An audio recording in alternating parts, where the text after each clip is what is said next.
হাজারখানিক লোক হতো, 6:30টায় টাইম দিয়েছিলাম। মাঠে ওইখানে গেছিলাম, ওইখানে আমরা ঘাটে ছিলাম। ওইখানে আমার ছুটতে ছুটতে আসছি, মঞ্জুরি এখনো আসেনি, আমরা ছুটতে ছুটতে আসছি।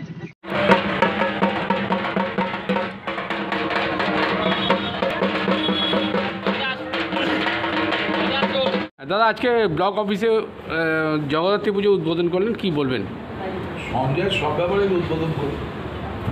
সঞ্জয় তো ব্লকের নেতা না, এই কোনো জেলার নেতা, এবং আমি মনে করি যে সাংগঠনিক ক্ষেত্রে ওর মতো ভালো সংগঠন অন্য কারো নেই। এতে অনেকের গুসা হবে, আমার অনেকের গায়ে চুলকমি হবে, আমার তাদের কিছু যায়। যেটা সত্যি কথা সেটা আমি বলবো। আগামী দিনে এটুকু বলতে পারি সঞ্জয়ের ভবিষ্যৎ খুব ভালো। অনেকে কাটি করছে, দক্ষিণপন্থী রাজনীতি কাটি করে কিছু হয় না।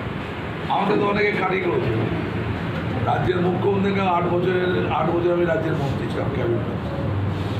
এখন আমি পশ্চিমবঙ্গর সহসভাপতি স্টেটের 5খানা দিদি আমাকে চেয়ারম্যান করেছে বাংলায়, গভর্নমেন্ট অফ ওয়েস্ট বেঙ্গল।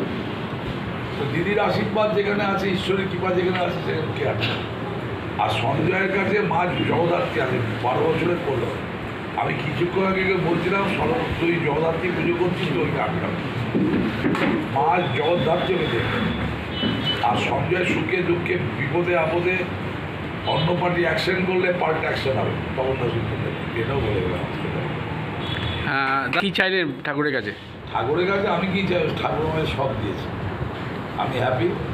আমি বললাম বাংলার মুখ্যমন্ত্রী সুস্থ থাকুক, ভালো থাকুক, আমাদের পান্ডা ব্লকে সঞ্জয় এবং আমার কর্মীরা সবাই সুস্থ থাকুক, হুগলি জেলার মানুষ ভালো থাকুক, শান্তিতে থাকুক, মা যেন কৃপা করে।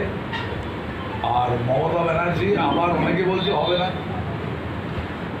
একটা ফটফট করে খুব, যেটা আমি আমাদের রাজ্য সরকারের মন্ত্রী ছিল, অনেক নাম করছি না, ফটফট করে প্রতিদিন ক্ষমতায় চলে আসবে মমতা ব্যানার্জি। এবার 280 সিট নিয়ে আবার মুখ্যমন্ত্রী।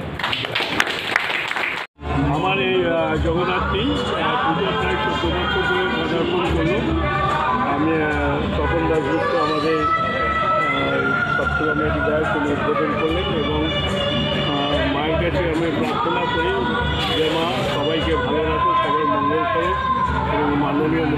করি তিনিও ভালো থাকুন, অভিষেক বন্দ্যোপাধ্যায় ভালো থাকুন এবং এলাকার মানুষ, গ্রামের মানুষ তাকে ভালো মতো থাকতে পারে।